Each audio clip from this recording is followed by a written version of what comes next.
Having said that, to say that I hurt for our guys is a understatement.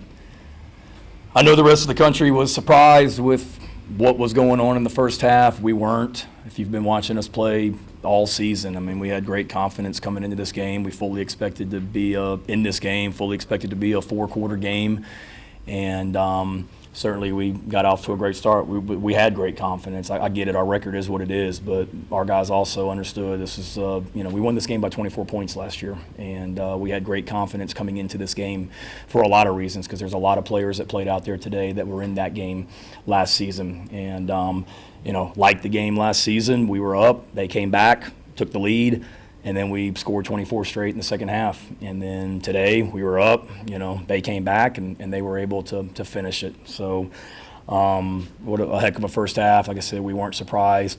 Nobody came into the locker room at halftime celebrating, thinking the game was over, thinking that we could just go out there and coast in the second half. We talked about it at halftime. The scoreboard is irrelevant. Our whole mentality today was coming in here and dominating. And when you're dominating, you don't, look at the scoreboard.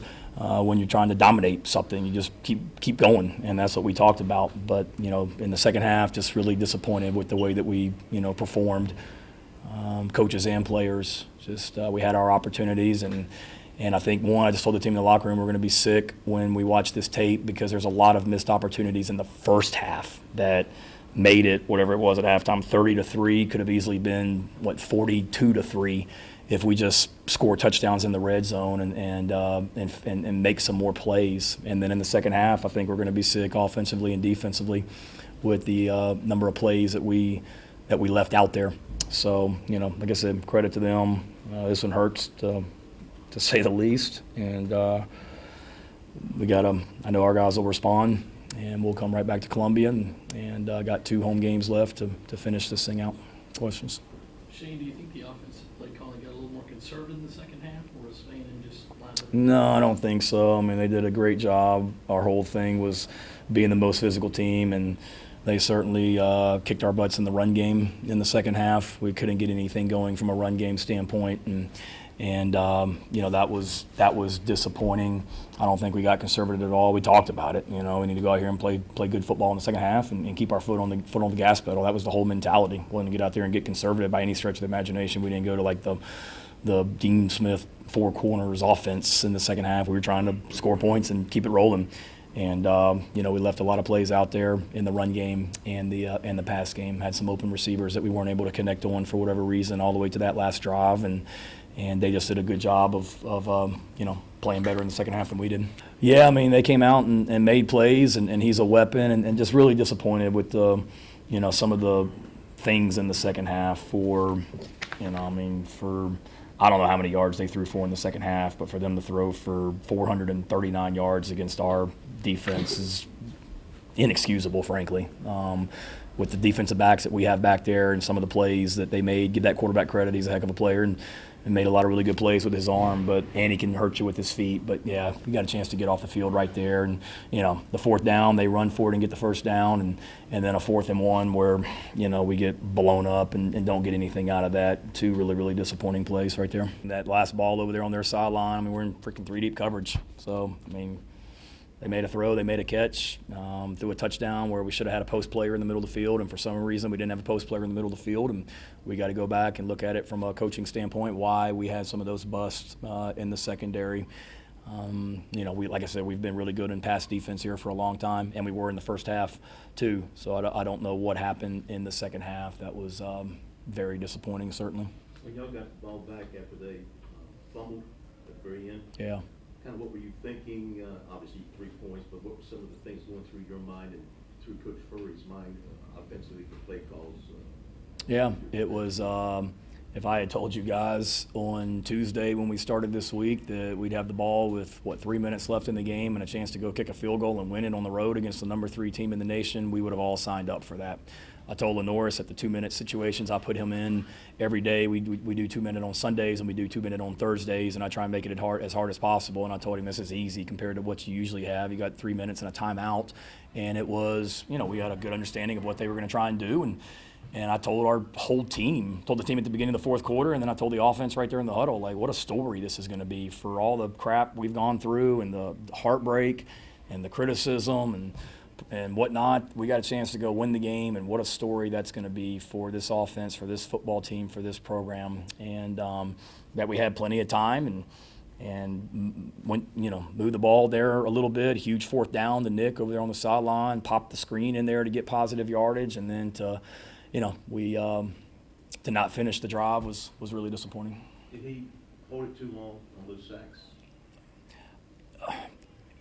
I thought the protection was solid in there, and again we had, they were covering the receivers, but like we talked about all week, and like you did earlier in the game, give those receivers a chance to go make plays. So looking at the iPad, yeah, I mean, was anybody wide open? No, but we trust our guys to go make plays. So I'm not sure what he saw. I know we had one time Jaden's running down the hash, wide open, Sellers, and we didn't hit it for some reason or for whatever reason. But I don't know what Lenoris saw, but he played his rear end off and gave us a chance. But certainly we got to.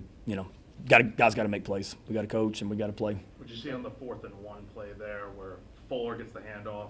Yeah, we just got blown up. They brought up edge pressure where they brought the, I guess it was like the Sam strong safety. We call it Sonic, but they brought that pressure and we just got beat across the face at the tight end position. It looked like, and thought we had a good play called right there, a base thing, and it wasn't, penetration in the middle. It was, they got a guy right there that's a really good player, and he made a play right there in that fourth down situation. The sixth game that was a one-score game going into the fourth quarter, the third SEC game, Alabama, Missouri, and A&M that we led going into the fourth quarter. It makes me want to puke because whatever, he knows the stats, whatever our record was around here going into the fourth quarter was pretty darn stellar going into this season. And for whatever reason, we haven't been great in the fourth quarter. And we told our guys all week, I mean, we've talked about it a lot. Maybe I'm talking about it too much, I don't know. We've talked about it a lot that, in the fourth quarter it comes down to technique and execution, and guys got to go make plays. And they made the plays today in the fourth quarter. That first half, how much of that offense was the things that Mike Furry put in and you guys practiced for the last 2 weeks, and how much was it your guys just executing? I think a little bit of both. Mike and the offensive staff, I thought, did a really good job of putting a plan together, having an opportunity to study A&M for 2 weeks, and having a good understanding of their defense and what they were trying to do certainly helped us.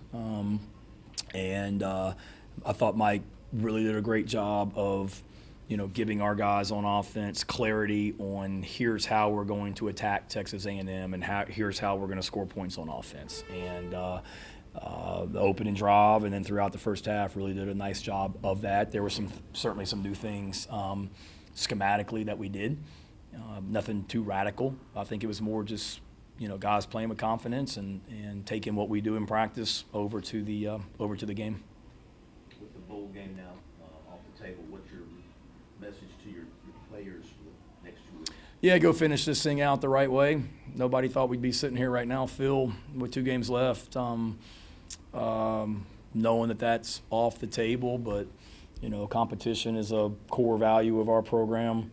That's, to me, the best competitors are the ones that are intrinsically motivated, meaning they don't need something out there to motivate them. They just love to go compete. And I know our guys do too. They hurt, and we're going through this right now, and I hurt. We're going to be stronger for it next season. I know that. These guys that we have coming back that will remember this feeling, and I don't know why we're going through it. I don't know why we've had this heartbreak that we've had, but we will be better and stronger and hardened because of it as we go into next season. But I really, really hurt for these seniors that have given so much that there won't be postseason. I'm sad for our team. That's one thing we talked about on Sunday is it's such a great group of guys, and that's why I hurt so much for them, Phil. Like they're such great kids. Like we don't have issues off the field. We don't have issues with academics. They work their rear ends off. I don't have to come into the meeting every week and figure out ways to get them to go practice hard. I mean, they love competing. They love being around one another. They love playing for each other. And that's what we talked about on Tuesday is we didn't want it to end. We wanted a whole month of togetherness as a team throughout the month of December, and that hurts. But I really, really hurt for these seniors that deserve better than this. And I hate it that as the head coach, I haven't been able to help them more in the fourth quarter this year.